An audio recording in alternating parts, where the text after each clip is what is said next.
Nous méditons en ce jour du cœur immaculé de Marie, l'évangile de Jésus-Christ selon saint Luc, chapitre 2, du verset 41 au verset 51.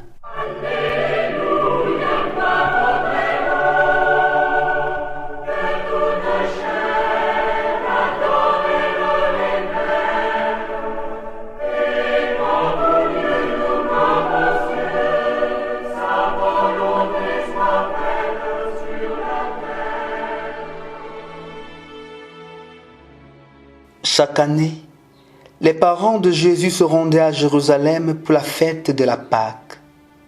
Quand ils eurent 12 ans, ils montèrent en pèlerinage suivant la coutume.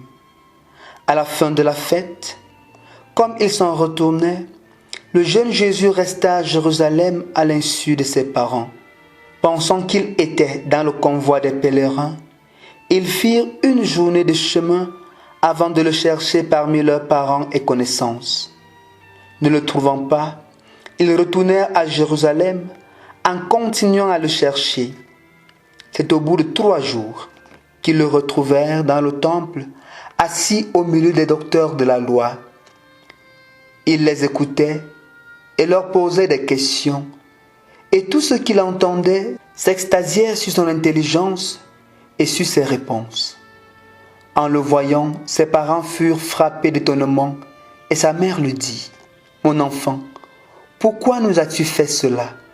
Vois comme ton père et moi, nous avons souffert en te cherchant. » Il leur dit : « Comment se fait-il que vous m'ayez cherché ? Ne saviez-vous pas qu'il me faut être chez mon père ? » Mais ils ne comprirent pas ce qu'il leur disait.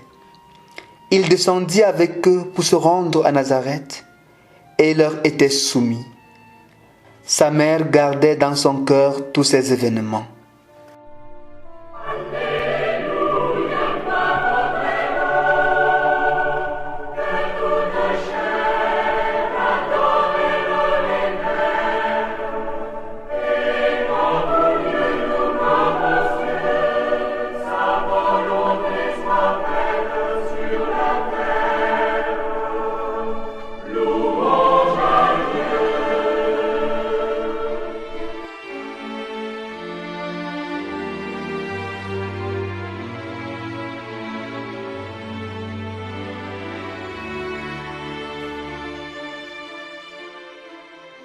Chers frères et sœurs bien-aimés, hier, l'Église nous a donné de célébrer avec faste le Sacré-Cœur de Jésus, ce cœur qui a tant aimé les hommes, mais en retour ne reçoit de la plupart qu'ingratitude. Comme Jésus l'a lui-même révélé à Sainte Marguerite Marie Alacoque, apparaît le monial au XVIIe siècle.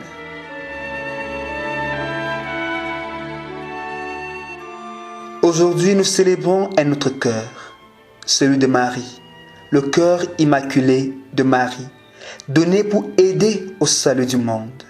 C'était lors des apparitions à Fatima en 1917.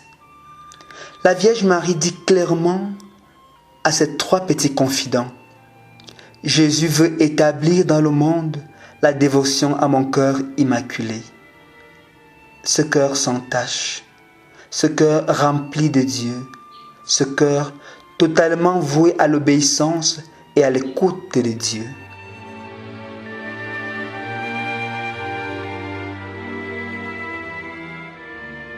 Nous savons, bien-aimés, que dans la Bible, le cœur signifie ce qu'il y a de plus profond dans une personne.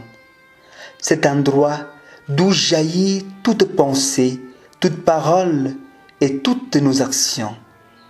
C'est dire que l'homme, c'est son cœur.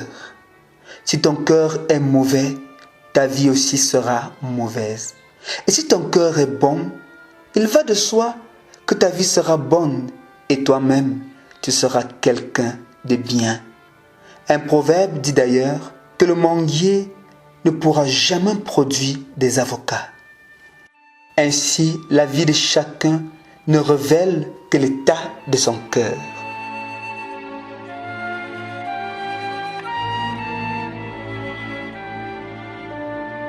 Mon frère, ma sœur, comment est ton cœur? Quel est l'état actuel de ton cœur? Ton cœur est-il plein d'amour, de vérité et d'humilité? S'il y a quelqu'un auprès de toi, en ce moment où tu écoutes cette méditation, alors tu peux lui poser la question, mais en toute charité bien sûr. Ensuite, pose la question à toi-même.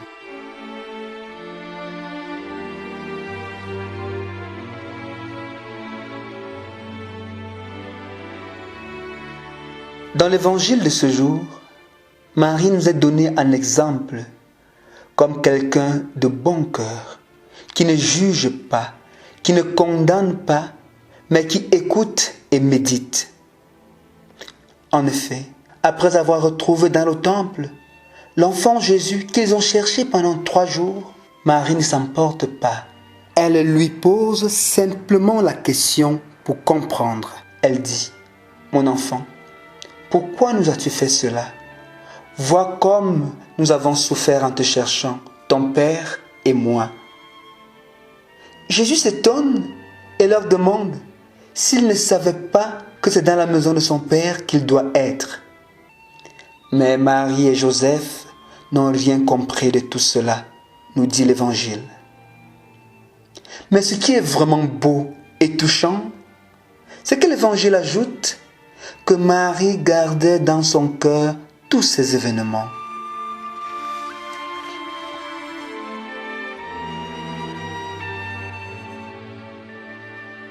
Frères et sœurs bien-aimés, pourquoi Marie gardait-elle tous ces événements dans son cœur?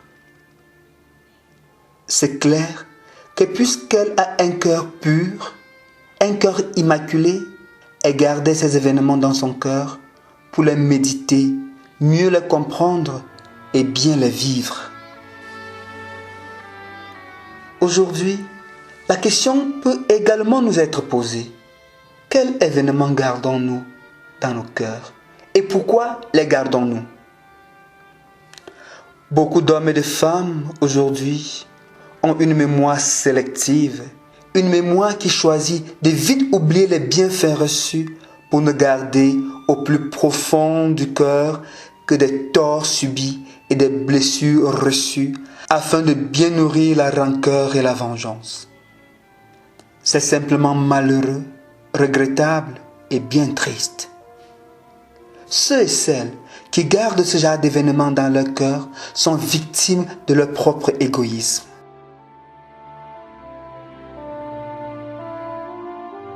Mon frère, ma sœur, aujourd'hui, prends la décision de désarmer ton cœur.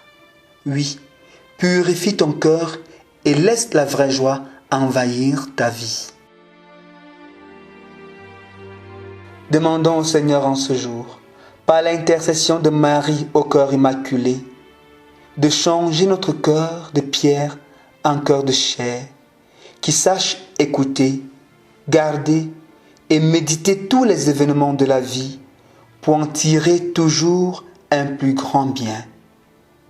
Disons encore, cœur immaculé de Marie, priez pour nous, pauvres pécheurs. Cœur immaculé de Marie, priez pour nous, pauvres pécheurs. Cœur immaculé de Marie, priez pour nous, pauvres pécheurs. Amen.